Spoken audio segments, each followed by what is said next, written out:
Your anxiety isn't a modern problem. 2,500 years ago, a prince sat under a tree, wrestling with the exact same mental torment that keeps you awake at 3 a.m. What he discovered wasn't just enlightenment. It was the world's first psychological framework for understanding why we suffer. And buried in his teachings are four simple truths that modern neuroscience is only now catching up to. But first, let me tell you why this ancient psychology matters more today than ever. Picture this. It's 500 BCE in ancient India. While the Greeks are laying the foundations of Western philosophy, a young prince named Siddhartha is living in a palace, surrounded by every luxury imaginable. But here's what's fascinating. Despite having everything our modern world tells us we need to be happy, this prince was consumed by the same existential dread that plagues millions today, the same racing thoughts, the same endless worry, the same feeling that something fundamental was wrong. His father had tried to shield him from all suffering.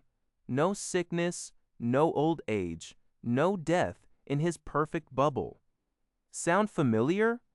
We do the same thing today with social media filters, endless distractions, and the relentless pursuit of comfort.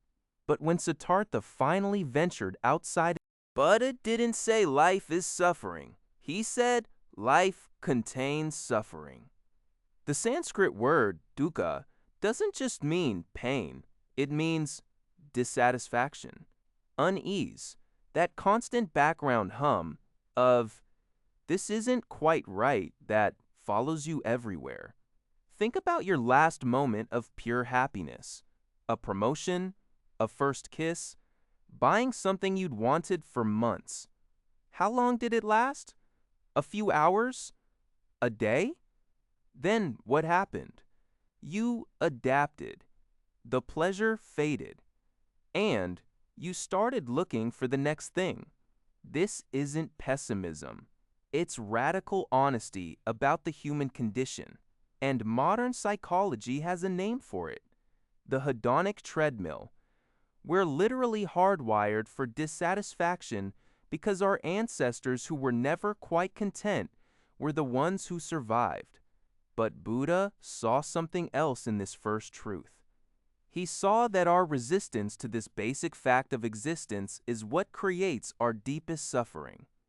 We're not just dealing with pain, we're dealing with our stories about pain.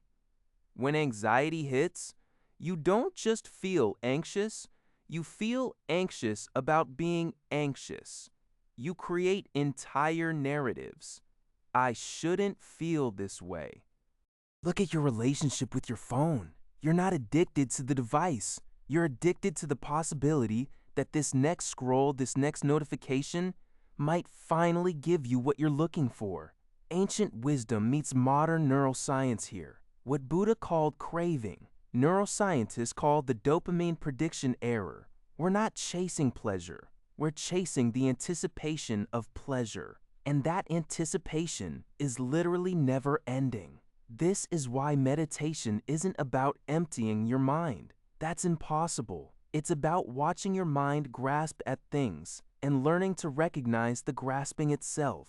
Here's what most self-improvement advice gets backwards. It tells you to want better things. Buddha said, the problem isn't what you want, it's the wanting itself. Every time you think, I'll be happy, when you're feeding the second noble truth. When I get that job, when I find the right person, when my anxiety goes away.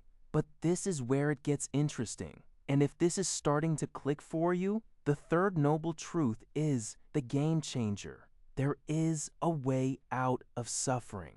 Not by getting what you want, not by fixing your problems, but by fundamentally changing your relationship with wanting itself. Buddha called this state nirvana, literally meaning to extinguish, but not extinguishing life, extinguishing the constant mental fire of needing.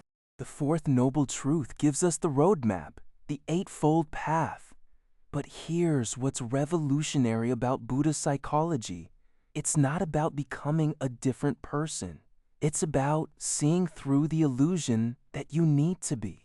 Right view, right intention, right speech, right action, right livelihood, right effort, right mindfulness, right concentration. Notice, it doesn't say perfect anything. It says right, as in aligned with reality instead of fighting it. This ancient framework anticipated what modern therapies like acceptance and commitment therapy are just discovering. The goal isn't to eliminate difficult emotions, it's to change your relationship with them. When anxiety arises, instead of thinking, I need to fix this, you can think, this is what anxiety feels like in a human body right now. And peaks, he's the profound insight that connects Eastern philosophy with modern Stoicism. Both traditions realize that freedom doesn't come from controlling circumstances. It comes from understanding what's actually within your control. If this is resonating with you, if you're starting to see your own patterns in these ancient truths, here's your challenge, and it's deceptively simple.